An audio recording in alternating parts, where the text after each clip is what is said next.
बिस्मिल्लाहिर्रहमानिर्रहीम। अल्लाहुम्मा सल्ली अला मुहम्मद कमा तुहिब्बु व तर्ज़ालहु। अस्सलामुअलैकुम। हज़रत सैयदना इमाम ज़ैनुल आबिदीन रज़ी अल्लाह ताला अन्हा का नाम नामी इसमें ग्रामी सैयदना अली और कुनियत अबुल हसन है। ज़ैनुल आबिदीन और सजाद आपके मशहूर अलकाबात हैं।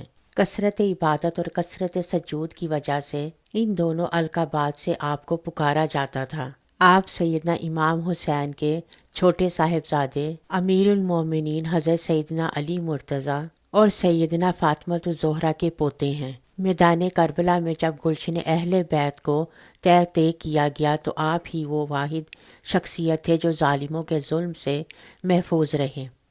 आपका नाम भी सैयदना अली है और आपके बड़े भाई का नाम भी सैयदना अली है। दोनों की अलहदा पहचान के लिए बड़े भाई को सैयदना अली अकबर कहा जाता है और आपको सैयदना अली असगर। आप 5 शाबान मुअज़्ज़म बरोज़ जुमेरात मदीना मुनव्वरा में पैदा हुए। गोया कि आपकी पैदाइश अपने दादा जान हज़रत अली मुर्तज़ा की शहादत से 2 साल पहले हुई थी। आप अपने दादा जान की शहादत के वक्त 2 साल के बच्चे थे।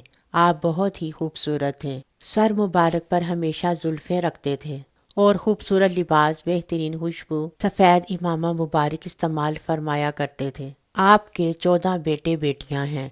आपके अलावा आपके ख़ानदान के तमाम मर्दों को शहीद कर दिया था। आप अजीम ख़ानदान की वाहिद निशानी के तौर पर अकेले बाकी रह गए थे, लेकिन अल्लाह रब्बुल इज़्ज़त ने आपकी नस्ल में बरकत अता फरमाकर पूरी दुनिया में सादात के अजीम ख़ानदान की निशानियों को फैला दिया। पूरी दुनिया में कोई जगह ऐसी नहीं है कि जहां आले सैयदना हुसैन ना हो, चूँकि इस दुनिया का वजूद ही सैयद बादशाहों ख़ानदान सादात के मरहून मिन्नत है। आपने इकाबर सहाबा कराम रिजवान अलैहि अजमाइन और जलीलुल कदर ताबाइन से इल्मी फैज़ हासिल किया।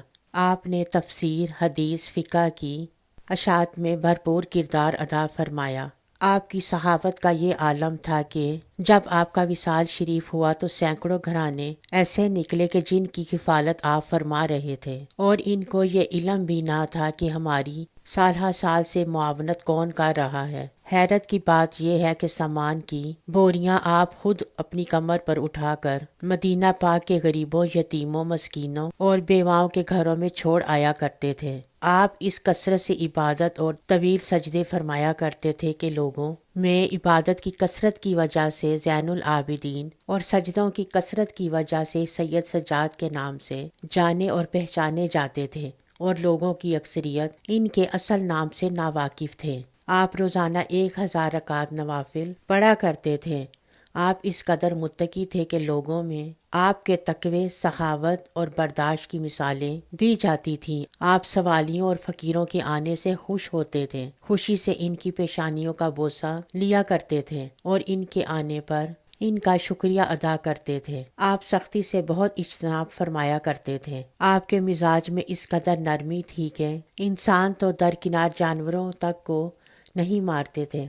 आप फरमाया करते थे कि मुझे ताज्जुब है कि इंसान जो अकड़ता और गुरूर करता है, हालांकि कल तक नापाक कतरा था, आज पेट में गंदगी लिए फिरता है और कल को मर कर मुर्दार होकर मट्टी में दबा दिया जाएगा। आप फरमाते थे जो अल्लाह पाक की तकसीम पर राजी है इससे बड़ा मालदार नहीं है। आप फरमाया करते थे कुछ लोग खौफ से अल्लाह की इबादत करते हैं, ये गुलामों वाली इबादत है। कुछ लोग उम्मीद और तमा में इबादत करते हैं, ये ताजरों की सी इबादत है। और कुछ लोग खालिस शुक्र इलाही में इबादत करते हैं, ये आज़ाद लोगों की इबादत है। आपका विसाल शरीफ शब मंगल 94 हिजरी में हुआ और आपकी आरामगाह अपने चाचा जान हजरत सैयदना इमाम हुसैन रज़ी अल्लाह ताला अन्हा की आगोश में जन्नतुल बकी में है। अपना और अपने गिरदोनवा का बहुत ख्याल रखें। वीडियो पसंद आने पर हमारे चैनल को सब्सक्राइब करें और सवाब की नीयत से अपनी फैमिली और फ्रेंड्स के साथ ज़रूर शेयर करें। दुआओं में हमें भी याद रखें। मिलते हैं एक अगली वीडियो में, तब तक के लिए अल्लाह हाफिज़।